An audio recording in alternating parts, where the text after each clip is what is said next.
সকালে খালি পেটে 7 দিন কিশমিশ ভেজানো পানি সঠিক নিয়মে খেলে কি হয় দেখুন। আপনি জেনে অবাক হবেন, যুক্তরাষ্ট্রের স্বাস্থ্য বিষয়ক ওই পোর্টাল কিশমিশ পানি নিয়ে বিস্ময়কর তথ্য প্রকাশ করেছেন। বিস্ময়কর কিশমিশ পানি তৈরি করার একটা নির্দিষ্ট পদ্ধতি রয়েছে। সেই পদ্ধতি আজকে আপনাদের জানাবো। কিন্তু কিভাবে তৈরি করবেন এই কিশমিশ পানি, আলোচনা করব আজকের ভিডিওতে।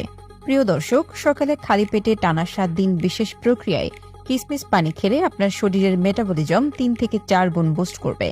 গবেষণা বলছে, কিশমিশ পানি আমাদের শরীরে যাওয়ার 5 মিনিটের মধ্যে সরাসরি হজম শক্তি কয়েক গুণ বাড়িয়ে দেয় এবং এ পানির নিউট্রিশন পুরো শরীরে ছড়িয়ে পড়ে, যা সরাসরি লিভার এবং কিডনিকে সব সময় চাঙ্গা রাখে।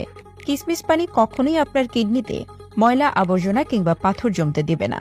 সরাসরি লিভার এবং কিডনিকে ভালো রাখতে দৈনিক 1 গ্লাস কিশমিশ পানি প্রয়োজন। এছাড়াও রক্ত স্বল্পতা এটা খুবই কার্যকরী বিধায় যারা ব্লাড দিয়ে থাকেন তারা পরবর্তী 1 সপ্তাহ থেকে 10 দিন টানা কিশমিশ পানি পান করার কথা বলা হয়ে থাকে।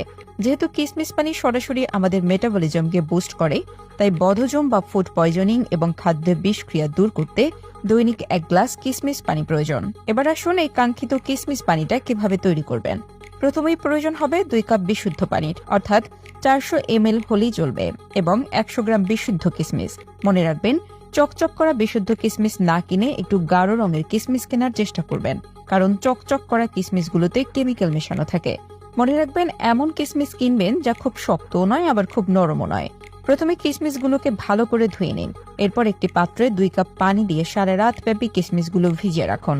তারপর সকালে ফজরের নামাজের পর সেই পানি ছেঁকে নিয়ে তা হালকা গরম করে খেয়ে নিন। মনে রাখবেন, খুব বেশি গরম করলে সারা রাত কিশমিশের যে নিউট্রিশনটা পানির সঙ্গে যুক্ত হয়েছে সেটা ক্ষতিগ্রস্ত হবে। হালকা গরম করবেন। এক্ষেত্রে অবশ্যই খালি পেটে খাবেন। কোনোভাবে অন্য কোনো কিছু না খেয়ে ওই কিশমিশ ভেজানো পানি খাবেন এবং এই পানি পান করার পরে 30 থেকে 35 মিনিট অন্য কোনো কিছু খাবেন না। এই কিশমিশ পানি খাওয়ার পর ছেঁকে নেওয়া অবশিষ্ট কিশমিশগুলো আপনি চাইলে খেতেও পারেন অথবা না খেলেও চলবে। এমন নয় যে কিশমিশগুলো খেতেই হবে।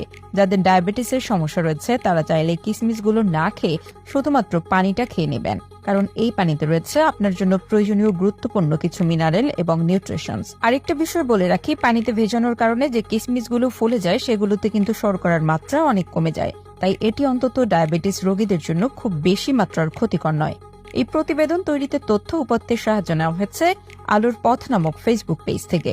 ভিডিওটি অনেকের উপকারে আসতে পারে, তাই ভিডিওটিকে শেয়ার করুন। আগের ভিডিওটিতে অনেকেই কমেন্ট করেছেন, সবাইকে ধন্যবাদ। আপনি পৃথিবীর কোন জায়গা থেকে ভিডিওটি দেখছেন কমেন্ট করুন, যাতে পরবর্তী ভিডিওতে আপনাকে ধন্যবাদ জানাতে পারি। ভিডিওটি ভালো লাগলে লাভ রিয়াক্ট দিন, খারাপ লাগলে লাইক রিয়াক্ট দিন।